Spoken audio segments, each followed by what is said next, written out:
The Protagoras is the longest of the early Socratic dialogues, and with this length we see one of the first sustained inquiries into virtue by Plato. The dialogue is framed as a retelling to a friend of a discussion that occurred between Plato and the sophist Protagoras, although both Prodicus and Hippias, two other sophists, take part in the dialogue.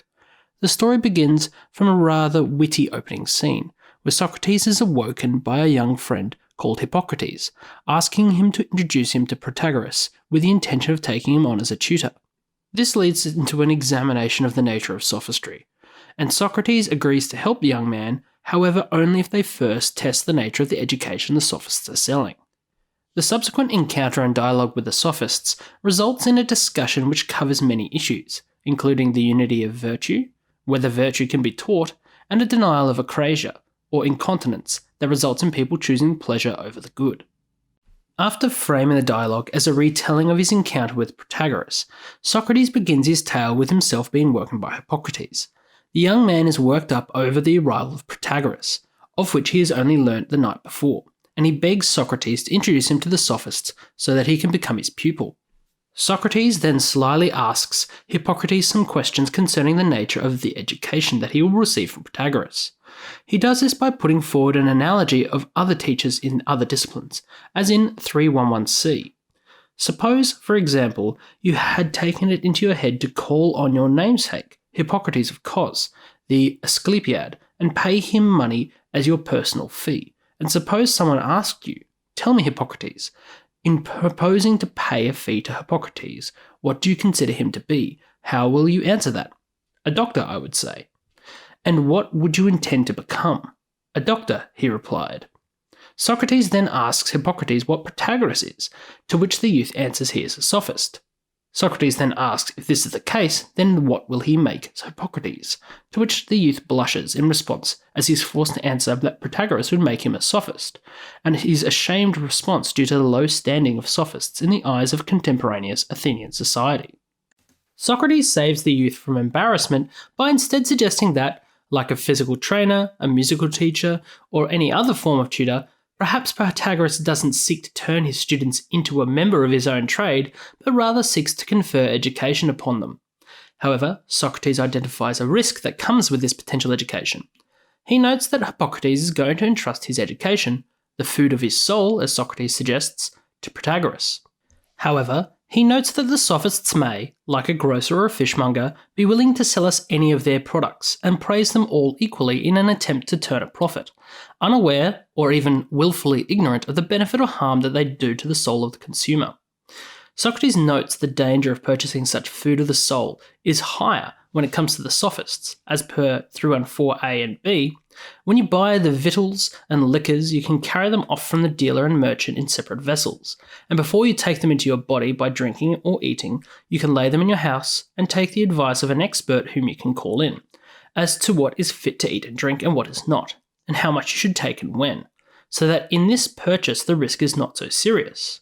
But you cannot carry away doctrines in a separate vessel. You are compelled, when you have handed over the price, to take the doctrine in your very soul by learning it, and so to depart either an injured or a benefited man. With these words of caution, Socrates leads Hippocrates to the house of Callias, where Protagoras was staying, and where two other famous sophists, Hippias and Prodicus, were also engaged in discussion. This early section of the dialogue certainly shows Plato's dislike of the sophists, a competing class of wandering teachers who took money as payment for education. However, it also sets up Plato's argument that he prosecutes throughout the rest of the dialogue. Why should you pay money to the sophists, or any other teacher for that matter, if they themselves are unaware of the good or evil of the doctrines and knowledge they teach? Having passed enough time for dawn to break, the two head to Callias's house. Yet here they encounter another obstacle in their progress. As they arrive, the pair conclude a philosophical debate that they have been having en route, but the doorkeeper overhears them, as per 414c and d. Now I fancy the doorkeeper, who is a eunuch, overheard us, very likely. The great number of sophists has made him annoyed with the callers at the house. At any rate, when we had knocked upon the door, he opened it, and, on seeing us, "They're sophists," he said. "My master is engaged." So saying, he seized the door with both hands and very smartly clapped it to with all his might. Socrates corrects the doorkeeper that they are not sophists and they have come to see Protagoras, not Callias, and with much convincing they are finally let inside. This little exchange, although showing the common contempt of society for sophistry in Plato's day, also makes the point that the philosopher, who engages in dialectic, can often be mistaken for a sophist by the public, a point which Plato would highlight repeatedly following Socrates' execution. Socrates is introduced to the room where a sizable number of people have gathered to see the three sophists visiting Callias: Protagoras, Hippias, and Prodicus. Protagoras is walking around the cloister of the house, followed by a throng of listeners, including Callias. Socrates, speaking on behalf of Hippocrates, engages Protagoras in conversation, prompting the sophist to proclaim the nobility of his art and how all the great sages of antiquity were actually sophists, but rather hid their professions due to the fear of ill will from the public. Socrates, sensing the desire of Protagoras to make a public display of his skill in the hope of attracting acclaim, and more importantly paying students, suggests that Protagoras and the other sophists should engage in a session of discourse, to which Protagoras readily agrees. With the company assembled, the discussion begins afresh, and Socrates asks Protagoras to tell him what the result of his teaching is for his students, to which Protagoras replies in 318a and b. "Young man, you will gain this by coming to my classes, that on the day when you join them, you will go home a better man, and on the day after it will be the same. Every day you will constantly improve more and more." Socrates asks the obvious question. Sure, he will improve, but improve in what? To this, Protagoras first slyly takes a shot at Hippias, saying that his education doesn't involve geometry, maths, or astronomy, but rather he teaches good judgment, so that one may act and speak most effectively both in private and public matters.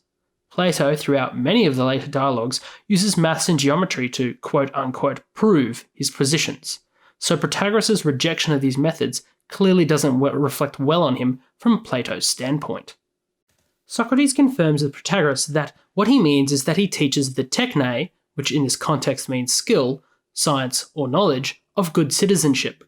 This Socrates takes to be the cultivation of virtue of a citizen and includes wisdom in the political arena. Protagoras assents to all of this, and upon gaining this confirmation, Socrates argues that he believes such political and civic virtue cannot be taught. He notes that when a topic of debate concerning any other techne arises in the public forum, masters of these crafts, be they shipwrights or builders, are summoned to give their expert opinion, which is regarded as holding much more weight than the uninformed opinion of the masses. On the other hand, when it comes to an issue of state, everyone is allowed to have their say. Furthermore, Socrates notes that those who are commonly held to be wise in the ways of politics and civic virtue are incapable of transmitting their skills from parent to child, using the example of the great Peloponnesian War-era statesman Pericles in 319e and 320a. Our best and wisest citizens are unable to transmit this excellence of theirs to others. For Pericles, the father of these young fellows here gave them a first-rate training in the subjects for which he found teachers, but in those of which he himself was the master, he neither trains them personally nor commits them to another's guidance, and so they go about grazing at will like sacred oxen, on the chance of them picking up excellence here or there for themselves. Plato himself was no fan of Pericles, a proponent of the democracy which executed his teacher, and a figure who Plato portrays in another short dialogue, the Menexenus, as a cynical politician who spoils the masses with treats and luxuries at the expense of good government. Nonetheless, the foundation of the debate is now set, and Socrates has baited Protagoras into an answer. Protagoras responds to Socrates' question by asking the group whether they would like an argument or if they would prefer a myth, to which they respond he should do as he pleases. Protagoras then launches into a mythic verse, often called the Great Speech. Many scholars accept the content of this speech is similar enough to what Protagoras would have written, although probably fictitious rather than a copy of Protagoras' own work, and probably modified by Plato as a mild form of satire. Protagoras uses a myth drawing on the character of Prometheus, who stole the fire and arts from the gods and whose name means forethought, and another character called Epimetheus, whose name means afterthought.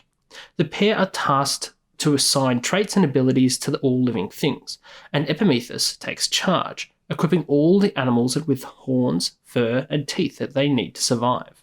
However, when he gets to humans, Epimetheus has already handed out all the goods to other animals, and as such, Prometheus steals into the heavens and snatches the technical arts from the gods to give to humans as a means to survive. However, these arts were not distributed equally amongst humanity, which explains why masters of techne are called upon to the assembly in those cases where expert opinion is required. However, this was not enough, and the humans were on the verge of destruction because they couldn't form communities based on common virtue. Thus, Zeus, the king of the gods, interferes and grants political wisdom to humanity to ensure their survival. These goods were distributed evenly amongst the populace of Earth, thus explaining the difference between the inequality of skills but the equality of virtue. Protagoras then goes on to explain his myth, arguing that the political virtue of justice and sound-mindedness are necessary for humans to live together, and thus all humans must have these virtues to some degree, otherwise they wouldn't be, by definition, human. This innate political virtue is similar to the innate human capability to learn a language. Every child learns their first tongue through observing, participating in, and being corrected by the rest of the language community. People similarly have the opportunity to learn political virtue from those in their community, and if we accept that everyone has a differing degree of these political virtues, although all must have at least some share, then individuals will only rise to their innate level of virtue, hence why virtuous parents can have mean and terrible children. Here Protagoras seems to have tripped up, because in presenting an argument for why virtue is spread so unevenly across society and not concentrated in the houses of the good or wealthy, he seems to have argued himself out of a job. Why would anyone pay for a sophist to teach their child if the rest of society is just as good a teacher, and they cannot exceed their innate limits of virtue anyway? The way that Protagoras presents his argument, as a myth, or more correctly as a mythos or story, could appear at first glance to be a further repudiation of his argument. However, in ancient Greece, myth was not seen as something to be debunked, but rather a method of preserving truths or historical fact. Earlier Greek philosophers, and particularly historians such as Thucydides, used naturalistic explanations to cut against this common position in Greek society, but Plato himself makes considerable use of myth in his dialogues. Most notably, Plato furnishes his masterpiece, The Republic, with several myths, including the argument for a myth to be used as a method to trick the citizens of the Republic into obeying its laws for their own good, the so-called noble lie. In this sense, it appears that, for Plato, myth is a tool for conveying a message to the philosophically unsophisticated, such as the lower bronze and silver citizens of Plato's Republic. The issue here rather appears that Protagoras is trying to use myth to appeal to Athenian democratic biases, the spread of virtue equally amongst the population. The problem is that Socrates, a philosopher, is not persuaded by the poor arguments which underpin this myth. Socrates doesn't directly attack Protagoras' arguments, but instead indirectly picks at the supporting premises which buttress his claims. Firstly, he asks Protagoras as to whether he considers virtue to be many or one, as in 329 C and D. You said that Zeus had sent justice and respect to mankind, and furthermore, it was frequently stated in your discourse that justice, temperaments, holiness, and the rest were all but one single thing, virtue. Pray, now proceed to deal with these in a more precise exposition, stating whether virtue is a single thing, of which justice and temperance and holiness are parts, or whether the qualities I have just mentioned are all names of the same single thing. Protagoras states that these are a unified whole, being virtue, while the individual qualities are parts of this whole, like the eyes, ear, nose, and mouth that make up the parts of the face. Socrates seizes on this, drilling down into the apparent differences of the virtues. Socrates argues that what is not holy must be unholy, and what is not just must be unjust. Therefore, Protagoras' original conception of virtue must inevitably lead to unjust holiness and unholy justice, an apparent conclusion. Protagoras replies to this argument by stating that although there is holiness and justice as different, there is some resemblance between them as per 331d. Justice has some resemblance to holiness, for anything in this world has some sort of resemblance to any other thing. Thus, there is a point in which white resembles black, and hard soft, and so with all other things, which are regarded as the most opposed to each other. And the things which we have spoken of before have different faculties and not being of the same kind of each other, the parts of the face. These, in the same sense, resemble one another and are of a like sort.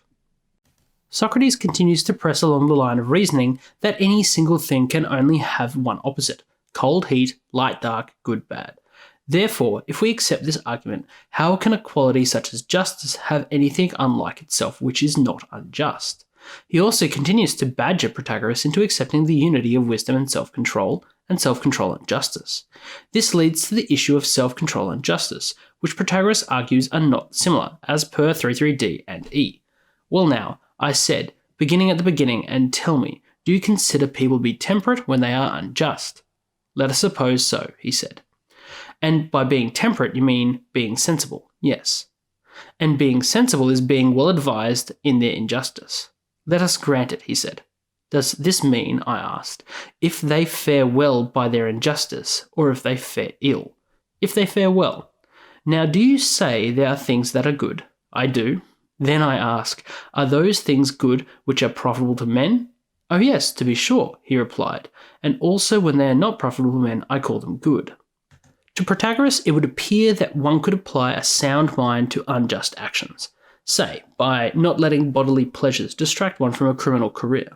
Socrates begins to argue that both justice and sound-mindedness aim at what is beneficial to human beings, to which Protagoras counters at length that goods are different for different peoples, animals, and plants, depending on their method of use, which would be inappropriate and bad for another. This leads to a breakdown in the debate. Socrates demands Protagoras shorten his answers to the debate format of the philosopher rather than the long speeches of a rhetorician, to which Protagoras refuses. Scholarly debate is divided on whether the above arguments are sound, and I would agree to that. To me, Plato appears to be setting out a false binary between the good and the bad, just and unjust, beautiful and ugly, which is predicated on his own ideas about the reality of these qualities rather than a normative conception of such so-called virtues. The onlookers to the debate force Socrates and Protagoras to continue, but on the proviso that Protagoras can ask as many questions as he wants of Socrates before they in turn go back to Socrates' original line of questioning.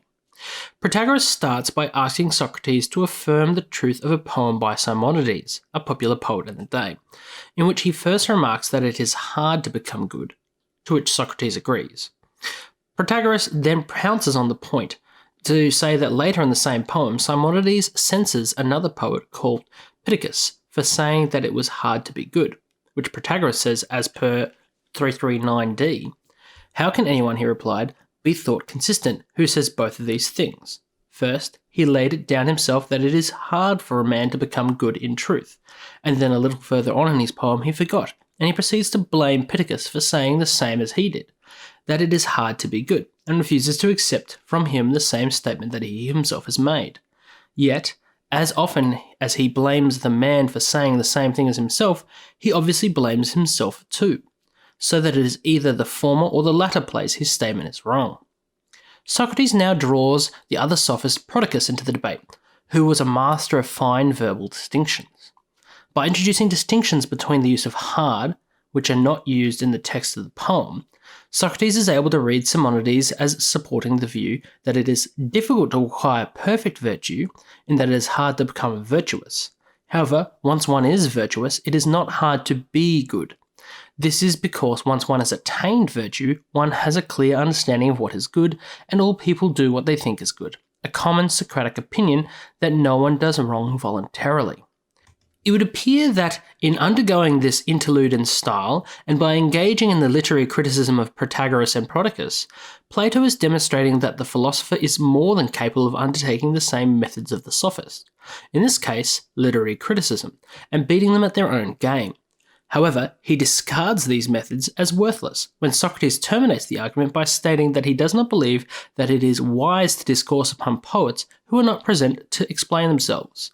It is far better for the philosopher to present their own opinions rather than to rely on the second-hand words of those unable to defend themselves. Having dispensed with Protagoras' riposte, Socrates begins the discussion, bringing it back to the unity of virtue. He argues for the unity of courage and wisdom, which Protagoras denies as per 349d. Well, Socrates, he replies, I say that all these are parts of virtue, and while 4 of them are fairly on par with each other, courage is something vastly different from the rest. You may perceive the truth of what I have to say from this. you will find many people extremely unjust, unholy, dissolute and ignorant, and yet preeminently courageous. Socrates goes on to question Protagoras as to whether knowledge is necessary for courage.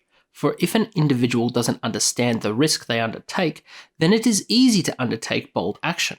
For instance, a raw recruit may charge into battle unaware of the risks they undertake, while a veteran who does the exact same is fully cognizant of the threat. Protagoras accepts this, but when Socrates now tries to use this to show that courage must be a wisdom, he counters that although the courageous are bold, the bold are not necessarily courageous, which as per 350 D&E, on this method you might begin by asking me whether the strong are powerful, and I should say yes, and then whether those who know how to wrestle are more powerful than those who do not know how to wrestle, and whether individually they are more powerful when they have learnt than before learning, and I should say yes.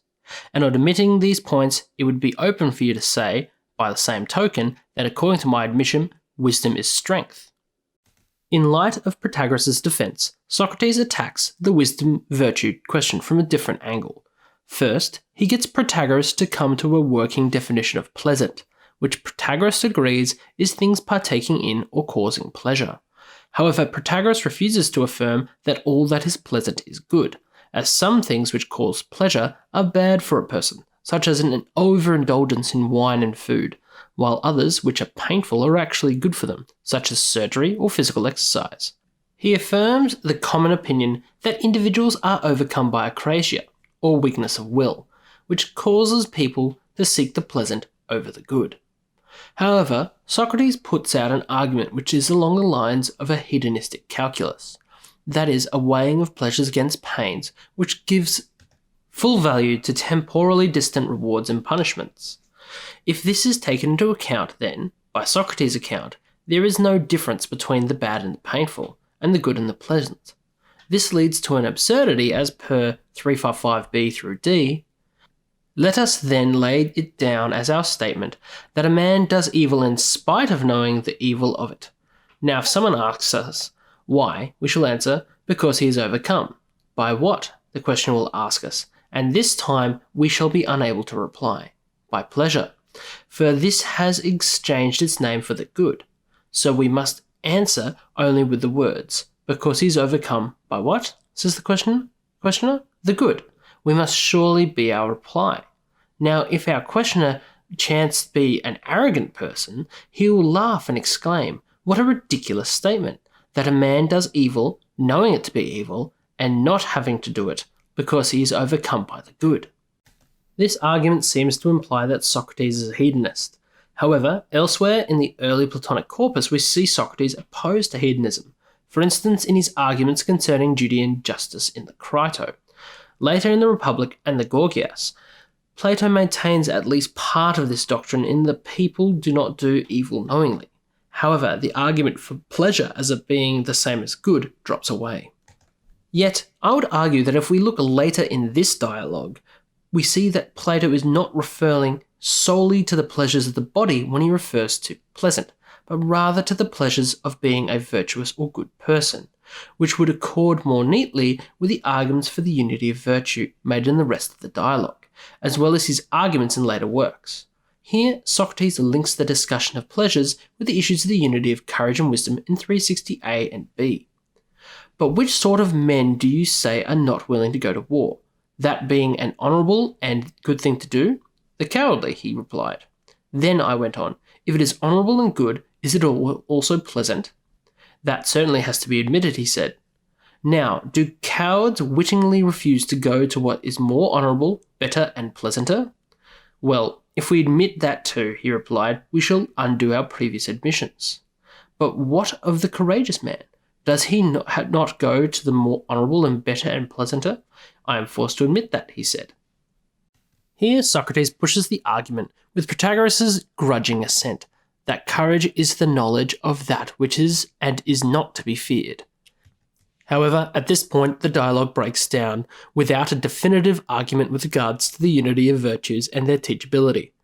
Socrates implores with a quip referring to the myth which Protagoras had used earlier in 361c and d. I should like to work our way through it until we have at last reached what virtue is, and then go back and consider whether it is teachable or not. lest perchance your Epimetheus beguile and trip us up in our investigation as he overlooked us in your account of his distribution. I like the Prometheus of your fable better than your Epimetheus, for he is of use to me, and I take Promethean thought continually for my own life when I am occupied with all these questions. So, with your consent, as I said at the beginning, I should be delighted to have your aid in this inquiry. However, at this point the dialogue ends, with Protagoras unwilling to continue the discussion and Socrates departing the den of the sophists. So what is the central theme of the Protagoras? In my estimation, this is Plato's first sustained attempt to delineate the difference between the sophist and the philosopher, a division alluded to in Socrates' defense speech in the Apology. The dialogue acknowledges the similarities between the sophist and the philosopher through the character of the eunuch, who blocks the passage of Socrates and Hippocrates when they try to enter the house because they sounded like the sophists with their debates and wordplay. However, Plato notes through Socrates that the sophists are fond of selling their wares indiscriminately, and their habit of hair-splitting over words leads them to break up that which is naturally whole, as with virtue, while their long and flowery speeches obscures their lack of understanding and makes them difficult to combat through the more rigorous tools of the philosopher, as seen with Protagoras' great speech. For Plato, I think the aim here is to show that, although capable of using the wordplay and tools of the sophist, the philosopher is instead focused on understanding the unified whole. Instead of brawling with one's peers over fame and students, the philosopher instead uses rigorous analysis to demolish convention and pretension to find the truth. For Plato, it is an understanding of the one which constantly skirts the borders of Socrates' speech, whilst he demolishes the half-considered opinions of Protagoras, who is more interested in a gotcha moment or a rhetorical victory. Because of his obsession with victory, Protagoras is unable to reach the truth, which Socrates is striving towards.